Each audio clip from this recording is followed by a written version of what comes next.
যখন মাইয়েতকে কবরে শোয়ানো হয় তখন সে তাকে দাফন করে যাওয়া ব্যক্তিদের হাঁটার খসখস আওয়াজ শুনতে পায়। এরপরে তাকে যখন শুইয়ে দেওয়া হয়, সে যদি মুমিন ব্যক্তি হয় তাহলে তার মাথার দিকে তার সলাত এসে দাঁড়িয়ে যায়।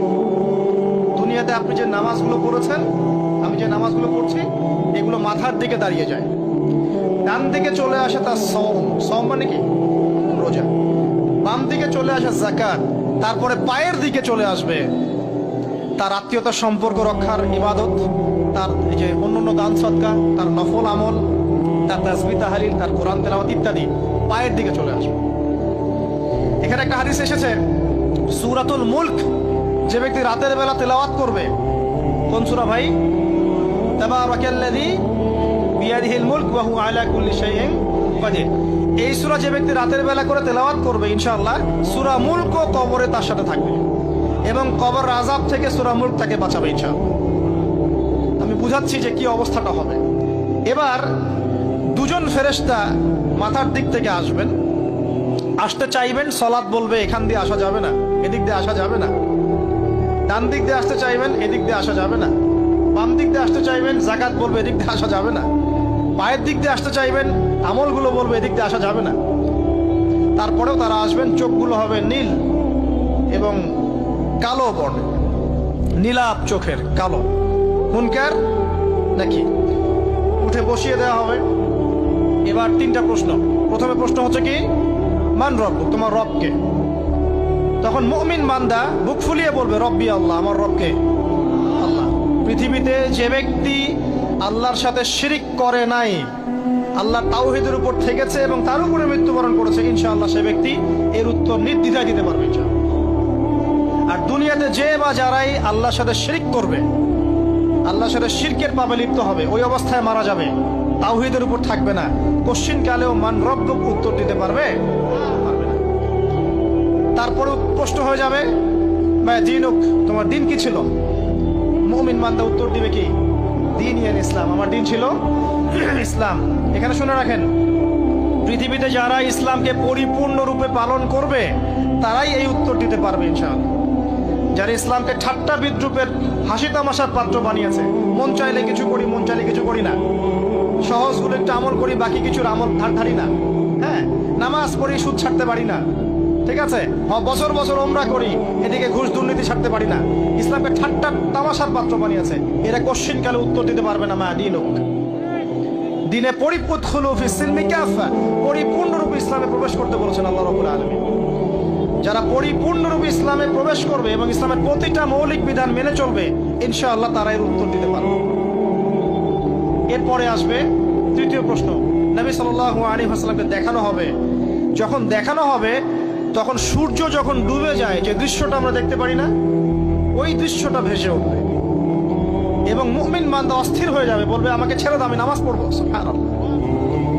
তার কারণ তার কাছে মনে হবে যে আসরের ওয়াক্ত হয়ে গেছে, আসরের ওয়াক্ত হয়ে গেছে, আসরের ওয়াক্ত চলে যাচ্ছে, আমাকে নামাজ পড়তে হবে। চিন্তা করেছেন? ওই যে একটা হাদিস আছে না, যে 7 শ্রেণীর মানুষকে আল্লাহ রাব্বুল আলামিন আরশের ছায়া দিবেন। তার মধ্যে এক শ্রেণীর মানুষকে, যার অন্তর মসজিদের সাথে ঝুলে থাকে, তার মন মসজিদের সাথে ঝুলে ছিল, এই সূর্য ডুবে গেল বলে আমাকে ছেড়ে দাও, আমি নামাজ পড়তে যাব। তখন ফেরেশতারা বলবেন তোমাকে নামাজ পড়তে দেয়া হবে, তবে তার আগে তুমি এর উত্তর দাও। কি উত্তর? এই ব্যক্তির দিকে তাকাও। তখন নবী সাল্লাল্লাহু আলাইহি ওয়াসাল্লামকে দেখানো হবে, সাল্লাল্লাহু আলাইহি ওয়াসাল্লাম দরুদ পড়বেন। বলা হবে যে এই ব্যক্তির সম্পর্কে তোমার কি ধারণা? মান হাযা রাজুলু বুইসা ফীকুম, এই ব্যক্তি কে, যাকে তোমাদের কাছে পাঠানো হয়েছিল? মুমিন ব্যক্তি নির্দ্বিধায় বলে দিবে যে তিনি হচ্ছেন আমার নবী মুহাম্মদুর রাসূলুল্লাহ সাল্লাল্লাহু আলাইহি ওয়াসাল্লাম। দেখুন, পৃথিবীতে যে বা যারাই নবী সাল্লাল্লাহু আলাইহি ওয়াসাল্লামের সুন্নতের উপর আমল করবে, ইনশাআল্লাহ সে তার উত্তর দিতে পারবে। দুনিয়াতে যারা নবীর সুন্নতের 5 পয়সা পরোয়া করছে না, তার আদর্শের 5 পয়সা দাম দিচ্ছে না, তারা কোশ্চিন কালে উত্তর দিতে পারবে না। নাম হতে পারে আব্দুর রহমান, আব্দুর রহিম, নবীর সুন্নতের ধার ধারে না, তারা উত্তর দিতে পারবে না। নবীর সুন্নতের গুরুত্ব কত গভীর, এটা আমাদেরকে এখান থেকে বুঝতে হবে। তাই প্রিয় যুবক ভাইরা, মুসলিম ভাইরা, আমাদের জীবনটাকে নবীর আদর্শ এবং সুন্নতে ঢেলে সাজাতে হবে। সকাল থেকে সন্ধ্যা পর্যন্ত প্রতিটা কাজ করবো কার তরিকায়? রাসূলের তরিকায়। নামাজ পড়বো তার তরিকায়, রোজা, সিয়াম, হজ, জাকাত, আমল, মুআমালাত, আখলাক সব কার তরিকায়? নবী সাল্লাল্লাহু আলাইহি ওয়াসাল্লামের তরিকা অনুযায়ী ইনশাআল্লাহ। আল্লাহ পাক তৌফিক এনায়েত করুন, আমিন। এবার ফেরেশতা দুজন জিজ্ঞাসা করবেন অবাক হয়ে, যে তুমি কিভাবে এটা জানলে? তুমি কিভাবে এই তিনটা প্রশ্নের উত্তর দিতে পারলে? কারণ বেশিরভাগ মানুষ তো উত্তর দিতে পারবে না, বেশিরভাগ মানুষই এই উত্তর দিতে পারবে না। কারণ কিয়ামতের মাঠে 1999 জন মানুষ জাহান্নামে যাবে। তো এটা কঠিন পরীক্ষা।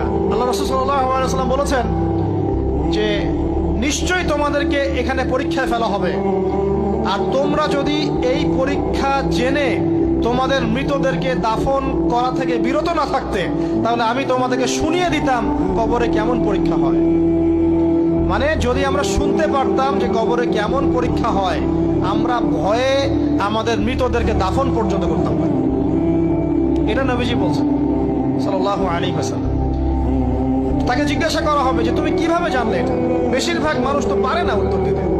তখন সেই ব্যক্তি বলে বসবে, সেই ব্যক্তি বলবে যে করাতু কিতাব আল্লাহ, আমি আল্লাহর কিতাব এই কোরআন পড়েছি। মুমিন বলবে আমি আল্লাহর কোরআন পড়েছি, ফাআমানতু বিহি, আমি এর উপর ঈমান এনেছিলাম, ওয়া সাদ্দাকতু, এবং সত্যায়ন করেছিলাম। অতএব দুনিয়াতে যারা দ্বীনের জ্ঞান অর্জন করছে না, কোরআন পড়ছে না, হাদিস পড়ছে না, পড়াশোনার চেষ্টা করছে না, জানার চেষ্টা করছে না, কবরে পার পাওয়া ডিফিকাল্ট আছে। এটা একটা অন্যতম প্রশ্ন। আমরা কিন্তু মনে করি তিনটা প্রশ্ন হচ্ছে, আসলে প্রশ্ন হচ্ছে কয়টা? 4টা। তিনটার পরে আরো একটা এক্সট্রা। কিভাবে জানলে? তখন উত্তর দিচ্ছে আমি আল্লাহর কিতাব পড়েছি, ঈমান এনেছি,